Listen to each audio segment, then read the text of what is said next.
Le parc naturel régional de Chartreuse, c'est un regroupement de collectivités, de communes. On a plus de 60% du territoire qui est forestier et ça représente à peu près 55 000 hectares.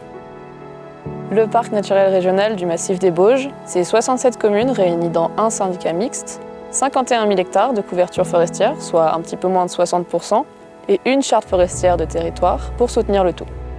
En forêt, on a 3 grands enjeux, si on veut synthétiser. Il y a un enjeu économique, la question de la production de bois. On a aussi un enjeu plus, on va dire, environnemental.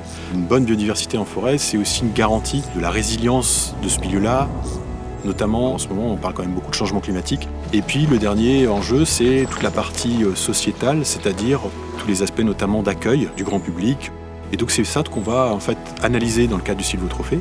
Et on va récompenser en fait le propriétaire et le gestionnaire qui font ça le mieux possible. Le Sylvotrophée se déroule de la façon suivante. En une journée, on va visiter 4 forêts qui appartiennent à des forestiers privés ou à des forestiers publics. On a un jury composé de 6 personnes compétentes à juger les 3 fonctionnalités de la forêt, c'est-à-dire évidemment l'accueil des usagers de tous les publics, l'écosystème et l'environnement qui est dans la forêt, et évidemment la production de bois et la sylviculture. On est ici à côté de la cascade de la Pissoire pour voir la forêt communale. C'est une forêt traitée en futaie irrégulière. Donc la forêt irrégulière, c'est une forêt qui va avoir un couvert continu, ce qui permet d'avoir un ombrage constant et d'avoir simplement juste une lumière diffuse qui va être filtrée par les feuilles et qui va arriver au sol. C'est ce qui va permettre le développement de la nouvelle génération de la forêt. Je pense qu'une gestion qui est bien faite, comme elle l'est faite souvent dans nos massifs, doit être presque invisible. En fait, on ne fait qu'accompagner la nature et les processus naturels.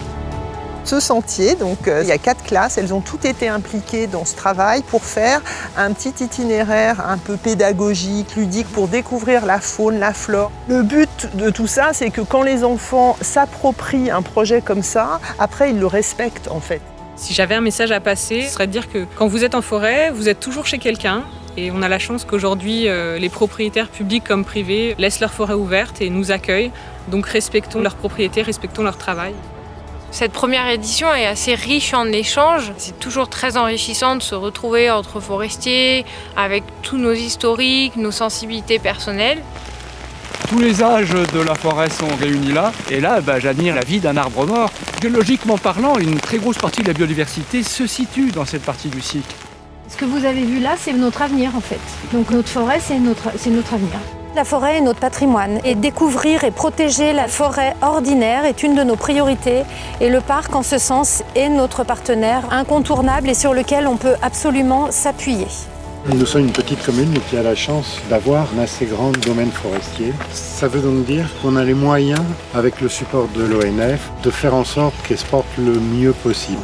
Chaque fois qu'on a visité une forêt, je pense, depuis ces 2 journées, on a pu voir de la passion des 2 côtés, à la fois du côté de la forêt publique et de la forêt privée. C'est souvent comme ça qu'on fait des belles choses en forêt, c'est quand on a un binôme propriétaire et gestionnaire.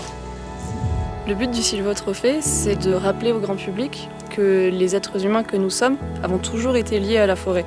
Historiquement, on a toujours travaillé avec la forêt, dans la forêt, on l'aime et on fait en sorte d'améliorer nos pratiques pour qu'elles continuent à durer avec nous.